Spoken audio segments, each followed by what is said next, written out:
Hello everyone, welcome to market hours India. ఈరోజు pre market అనాలిసిస్లో first మనం global markets ఎలా close అయ్యాయి చూద్దాం, ఎస్పెషల్లీ యూఎస్ మార్కెట్స్. నిన్న పోస్ట్ మార్కెట్ అనాలిసిస్ చేసే టైంకి ఈ డౌ జోన్స్ కానీ, నస్దాక్ కానీ అన్నీ కంప్లీట్ నెగిటివ్గానే ట్రేడ్ అవుతున్నాయి. మనం ఇక్కడ చూస్తే డౌ జోన్స్ కొంతవరకు ఫ్లాట్ విత్ పాజిటివ్గా క్లోజ్ అయింది. నస్డాక్ కూడా కొంతవరకు రికవర్ అయింది. యూరోప్ మార్కెట్స్ అన్ని నెగిటివ్గానే క్లోజ్ అయ్యాయి. ప్రస్తుతం ట్రేడ్ అవుతున్న ఏషియన్ మార్కెట్స్ కూడా అన్ని నెగిటివ్గానే ట్రేడ్ అవుతున్నాయి. ఫ్లాట్ విత్ నెగిటివ్ అని చెప్పొచ్చు. అలాగే స్టాక్ ఫ్యూచర్స్ చూసినా, ఇండెక్స్ ఫ్యూచర్స్ చూసినా గానీ, మన గిఫ్ట్ నిఫ్టీ కొంతవరకు అయితే పాజిటివ్ సైడ్‌లో కనిపిస్తుంది. ఈవెన్ యూఎస్ మార్కెట్స్ కూడా కొంతవరకు యూఎస్ ఫ్యూచర్ మార్కెట్ కూడా కొంతవరకు అయితే పాజిటివ్‌గా అయితే ట్రేడ్ అవుతోంది. మనము యూఎస్‌డీ ఐఎన్ఆర్ చెక్ చేసినా గానీ, యూఎస్‌డీ ఐఎన్ఆర్ స్టిల్ అబోవ్ 95 ఉందండి. ఆల్ టైమ్ లో దగ్గరే ఉంది. కమోడిటీస్ కూడా బ్రెంట్ క్రూడ్ ఆయిల్ కూడా అబోవ్ 100 ఉంది. సో, ఆ నెగటివిటీ అయితే స్టిల్ కంటిన్యూ అవుతోంది. ఇండియా విక్స్ గూడా మనకి అరౌండ్ 19 ఉందంటే మనకి మార్కెట్‌లో ఫియర్ ఇంగా కంటిన్యూ అవుతుంది. సో, ఈరోజు ఒక ఇంపార్టెంట్ న్యూస్ ఉందండి. మన Indian government India raises gold and silver tariffs on 15% to curb imports. మనకి గోల్డ్ కానీ, సిల్వర్ కానీ హై డిమాండ్. వరల్డ్‌లో సెకండ్ కంట్రీ మనది. సో, ఆ డిమాండ్‌ని, సప్లైని మీట్ చేయడానికి మన ఇండియన్ గవర్నమెంట్ ఎక్కువగా ఇంపోర్ట్ చేస్తూ ఉంటుంది గోల్డ్‌ని. సో, దానివల్ల మన రూపీ డిప్రిషియేట్ అవుతుంది. మన ఫారెక్స్ రిజర్వ్స్ అయితే తగ్గిపోతున్నాయి. సీఏడీ అయితే కరెంట్ అకౌంట్ డెఫిసిట్ అయితే వైడెన్ అవుతుంది కాబట్టి, దాన్ని కంట్రోల్ చేయడానికి మన ఇండియన్ గవర్నమెంట్ ఈ యాక్షన్ అయితే తీసుకునింది.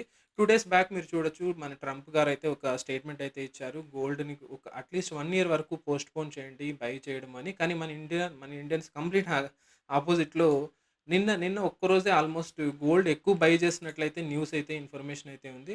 సో, ఈ 15% ఏదైతే ఉందో ఇది ఇండైరెక్ట్‌గా మన రూపీనైతే సపోర్ట్ చేస్తుంది. సీఏడీనైతే కొంతవరకు తగ్గించడానికి ట్రై చేస్తుంది. So, it is a positive news for ఆహ్, ఎవరైతే సిల్వర్, గోల్డ్ ఎంసీఎక్స్‌లో ఎవరైతే ట్రేడ్ చేస్తున్నారో వాళ్ళకి టెంపరరీగా షార్ట్ టైమ్‌లో ఆహ్, గ్యాప్ అప్ అయితే మనం చూడొచ్చు. బట్ ఓవరాల్ డిమాండ్ అయితే still depends on the global supply and global demand అండి. సో, ఇమ్మీడియేట్‌గా ఏదైతే మనకి ఈరోజు గ్యాప్ అప్ వస్తుందో అది సస్టైన్ అవ్వకపోవచ్చు. అండ్ ఇండియన్ బులియన్ మార్కెట్ అంటే ఇండియన్ జ్యువెల్లరీ కంపెనీస్‌కైతే కొంతవరకు నెగెటివ్ ఉండొచ్చు. ఎందుకంటే డిమాండ్ తగ్గే ఛాన్సెస్ ఉన్నాయి. సో, వాళ్ళు హెడ్జింగ్ ద్వారా గానీ, లేదంటే మళ్ళీ ఓల్డ్ గోల్డ్‌ని రీఫర్బిష్ చేస్తాం. ఇలాంటి ద్వారా వాళ్ళు లాసెస్‌నయితే తగ్గించుకోవచ్చు. So, coming to technical analysis. So, global analysis పరంగా అయితే మనకైతే పెద్ద డిఫరెన్స్ అయితే ఏం లేదు. సో, నా ఒపీనియన్ ఆల్రెడీ అయితే రాసాను కాషియస్ టు నెగెటివ్ అని. సో, మనం టెక్నికల్ అనాలిసిస్ ఒకసారి చూద్దాం. టెక్నికల్ అనాలిసిస్‌లో మనం డైలీ చార్ట్‌లో అయితే నిన్న ఆల్రెడీ చూసాము. మార్కెట్ అయితే అన్ని ఈఎంఐస్, ఐ మీన్ 20, 10, 200, 100 అన్ని షార్ట్ టర్మ్, లాంగ్ టర్మ్ అన్ని ఈఎంఐస్‌కి కింద క్లోజ్ అయింది. ఆల్మోస్ట్ మనకి బేరిష్ కంటిన్యూయేషన్ అయితే లాస్ట్ 4 సెషన్‌లో ఆ క్యాండిల్ చూస్తే మనకి బేరిష్ కంటిన్యూయేషన్ క్యాండిల్‌గానే కనిపిస్తుంది. మీరు డైలీ టైమ్ ఫ్రేమ్‌లో ఒకసారి చూసారంటే సో, మనకిది ఒక డబుల్ టాప్ లాగా ఫార్మ్ అయ్యి, అక్కడి నుంచి మనకి నెక్ చైన్ బ్రేక్ అయిన తర్వాత హెవీగా అయితే మనకు ఫాల్ అయితే కనిపించిందండి. ఈ డబుల్ టాప్, ఈ నెక్ లైన్ ఇవంతా మీరు టెక్నికల్ అనాలిసిస్‌లో తెలుసుకోవచ్చు. టెక్నికల్ అనాలిసిస్ నేను సెపరేట్ వీడియో చేస్తున్నాను. సో, ఈ క్యాండిల్ ఏదైతే ఉందో నిన్న ఫార్మ్ అయిన క్యాండిల్ బేరిష్ కంటిన్యూయేషన్ క్యాండిల్ అని అనిపిస్తుంది. సో, ప్రస్తుతానికైతే ఈ రోజు ఇంట్రాడే లెవెల్స్ అయితే నేను కొన్ని మార్క్ చేసుకున్నాను. ఇవి కూడా మీరు మార్క్ చేసుకోండి. మీ పర్సనల్ అనాలిసిస్‌తో, మీ పర్సనల్ రిసర్చ్‌తో మీరు కూడా ఇంపార్టెంట్ లెవెల్స్ మార్క్ చేసుకోండి. ఇంట్రాడేలో ఈ లెవెల్స్ అయితే చూడండి. And coming to f i data అండి. ఎఫ్ఐ డేటా కంప్లీట్‌గా అయితే నెగెటివ్ సైడే ఉంది. సో, ఒక్కసారి ఎఫ్ఐ డేటా కూడా చూద్దాం.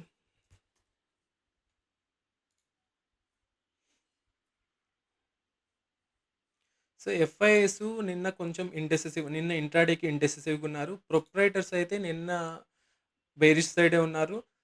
క్లయింట్స్ అయితే కంప్లీట్ బులిష్ ఉన్నారు. నిన్న ఎక్కువ లాస్ అయ్యుండేది వాళ్ళే అనిపిస్తుంది నాకు.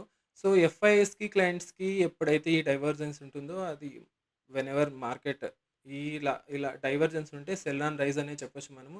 సో, దీని పరంగా చూస్తే మార్కెట్ స్టిల్ నెగటివిటీ అయితే కంటిన్యూ అవుతుంది. క్యాష్ మార్కెట్‌లో కూడా నిన్న 2000 క్రోర్స్ వరకు వాళ్ళు సెల్ చేశారు. డీఐస్ కొంతవరకు కుషన్ అయితే ఇచ్చాయి. 8000 క్రోర్స్ బై చేసి నెట్ బయర్స్ అయ్యారు. సో, ఇంకా మార్కెట్‌లో అయితే కొంచెం నెగటివిటీ అయితే కంటిన్యూ అవుతుంది. Next coming to important levels అండి. ఈ లెవెల్స్ చూసామంటే మనము డౌన్ సైడ్ 23,150 లెవెల్ అనేది మేజర్ సపోర్ట్ అయితే అనిపిస్తుంది నాకు. ఈ లెవెల్ బ్రేక్ అయితే ఫర్దర్ ఎంతవరకు డౌన్ వెళ్తుందనేది మనం ఎగ్జాక్ట్‌గా చెప్పలేము. బట్ 23,150 ఇమ్మీడియేట్‌గా మనకి కొంతవరకు సపోర్ట్‌గా ఉండొచ్చు అనుకుంటున్నా. అప్ సైడ్ 23,500, 23,600 లెవెల్స్ అయితే ఇమ్మీడియేట్ రెసిస్టెన్స్‌గా ఉండొచ్చు. ఆప్షన్ చైన్ ఒకసారి చెక్ చేద్దాము. ఎన్ఎస్ఏ ఆప్షన్ చైన్ నేను ఆల్రెడీ అనలైజ్ చేశాను. ఆప్షన్ చైన్ నేనొక ఎక్సెల్ రెడీ చేశానండి. ఎక్సెల్ ఇది 19థ్ expiry option chain data. So, ఇమ్మీడియేట్‌గా మనకు కంప్లీట్ డేటా అయితే ఇప్పుడే అవైలబిలిటీ ఉండదు. సో, మనం చూసినట్లయితే 3,500 దగ్గర కాల్ రేటింగ్ ఎక్కువుంది. 23,400 దగ్గర గూడా కాల్ రేటింగ్ ఎక్కువుంది. సో, ఈ 2 లెవెల్స్ కొంచెం ఇంపార్టెంట్ లెవెల్స్ ఒకసారి చూడండి. 23,500 అయితే ఇంపార్టెంట్ ఇమ్మీడియేట్ రెసిస్టెన్స్ లెవెల్ లాగా యాక్ట్ చేయొచ్చు. సో, ఓఐ డేటా ఏదైతే ఉందో ఇది లైవ్ మార్కెట్‌లో ఎలా చేంజ్ అవుతుందనే దాన్ని బట్టి మీ పొజిషన్స్ గూడా బిల్డ్ చేసుకోండి. నా పర్సనల్ సజెషన్ అయితే బుల్లిష్ సైడ్ ట్రేడ్ తీసుకోకపోవడమే కరెక్టు. సో, మార్కెట్ 23,500, 23,600 ఆ రేంజ్ రీచ్ అయ్యి ఒక పర్ఫెక్ట్ నెగెటివ్ క్యాండిల్ అంటే బేరిష్ క్యాండిల్ ఏదన్నా ఫార్మ్ అయితే అక్కడి నుంచి కన్ఫర్మేషన్ తీసుకోండి. ఆ క్యాండిల్ టాప్‌లో మీరు స్టాప్ లాస్ పెట్టుకొని ట్రేడ్ చేసుకోండి. నా పర్సనల్ ఒపీనియన్ నేనైతే బుల్లిష్ సైడ్ అయితే ట్రేడ్ తీసుకోను. నా ఒపీనియన్ స్టిల్ బేరిషే ఉంది. సో, నా ఫైనల్ వర్డిక్ట్ అండి ఆప్షన్ చైన్ అయితే నాకు కంప్లీట్ డేటా అయితే అవైలబిలిటీ లేదు. ఎందుకంటే నా నెక్స్ట్ ఎక్స్‌పైరీ మనకి ఈరోజు డేటా చూసి, ఈరోజు రేపు డేటా చూసి అర్థమవుతుంది. FI is still negative. Final verdict neutral to bearish అండి. నా ఒపీనియన్ ఇది. సో, ఈ లెవెల్స్ అయితే మార్క్ చేసుకోండి ఇంట్రాడేకి. సో, అలాగే మీరు లైవ్ మార్కెట్‌లో ట్రేడ్ చేసేటప్పుడు ఫస్ట్ 15, 30 మినిట్స్ మార్కెట్ చూసిన తర్వాతే మీరు ట్రేడ్ చేయండి. ఎనీ మూవ్ ఏదైతే బుల్లిష్ మూవ్ అయితే ఉందో అది ట్రాప్ చేయడానికైతే పాసిబిలిటీస్ కూడా ఎక్కువుంటాయి.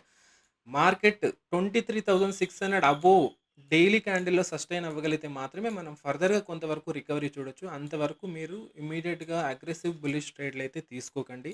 సో, ఇది ఈరోజు ప్రీ మార్కెట్ అనాలిసిస్. నా వీడియో మీకు నచ్చినట్లయితే లైక్ చేయండి. ఇలాంటి అప్డేట్స్ మీకు ఇమ్మీడియేట్‌గా రావాలి అంటే నా ఛానెల్‌ని సబ్స్క్రైబ్ చేసుకొని మీ ఫ్రెండ్స్ అండ్ ఫ్యామిలీ మెంబర్‌తో షేర్ చేయండి. Thank you for watching this video. Have a good day.